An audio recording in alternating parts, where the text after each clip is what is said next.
Well, this was the week of President Obama's excellent adventure to the Middle East and his long and long-awaited speech on Islam delivered in Cairo. In the spirit of being fair and balanced, there were some commendable things in the speech, such as a bold appeal to Muslim leaders to open up education and personal opportunities to women. But there were some stunning attitudes and policies revealed, like this. We meet at a time of great tension between the United States and Muslims around the world. Well, actually, the tension is not between the United States and Muslims. People in our country don't have a problem with Muslims. We have a problem with the Islamic jihadists who slash the throats of pilots and flight attendants in order to hijack civilian airplanes and then fly them into buildings filled with our fellow citizens whose only uniform is that of a business suit. We have tension, not with Muslims, but with cold-blooded murderers who cut the head off of a reporter or who shoot a soldier outside a recruiting station in my hometown this week. It's not about the Muslim religion. It's about those who commit acts of murder, terrorism, and who seek to annihilate entire nations and cultures.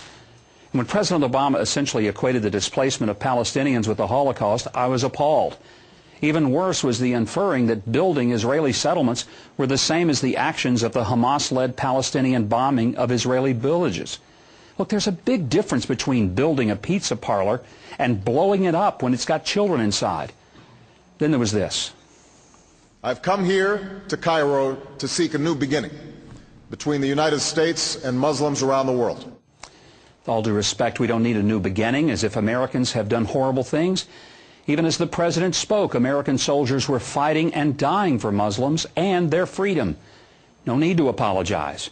And if an apology is needed, it ought to be an apology from the Muslim countries who manipulate our oil prices and our economy, even while our military is trying to keep their region of the world stable enough for them to enjoy their vast wealth. The President also said this.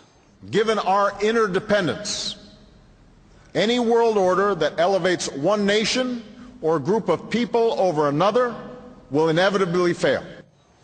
Well, this is the most disappointing statement the President made.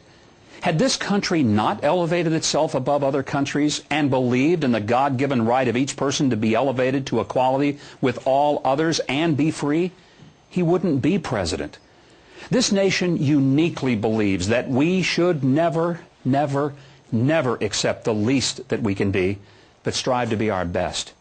Thank God that Lincoln, FDR, Truman, JFK, Ronald Reagan, or any other president refused to accept the notion that our nation isn't that special. We believe that God has elevated us because we elevated each human life as having worth and value, that we enjoy the greatest freedom and prosperity in the history of the world.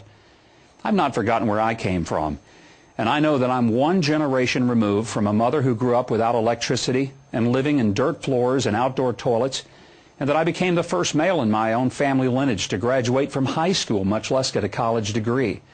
Now, that couldn't have happened in most nations.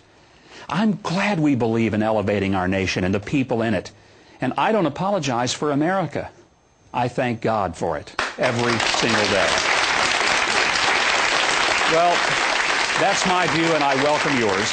You can contact me at MikeHuckabee.com. Click onto the Fox News feedback icon and post your views. And when you go to MikeHuckabee.com, you can also find out where to hear the Huckabee Report, heard 3 times daily, Monday through Friday, on radio stations across America. Find one near you, or to hear all the commentaries, click on the icon for the Huckabee Report. And when you do, you can register to win one of 4 signed guitars I'm going to be giving away this summer. Now, you can watch previous segments from past shows and get more information about our show.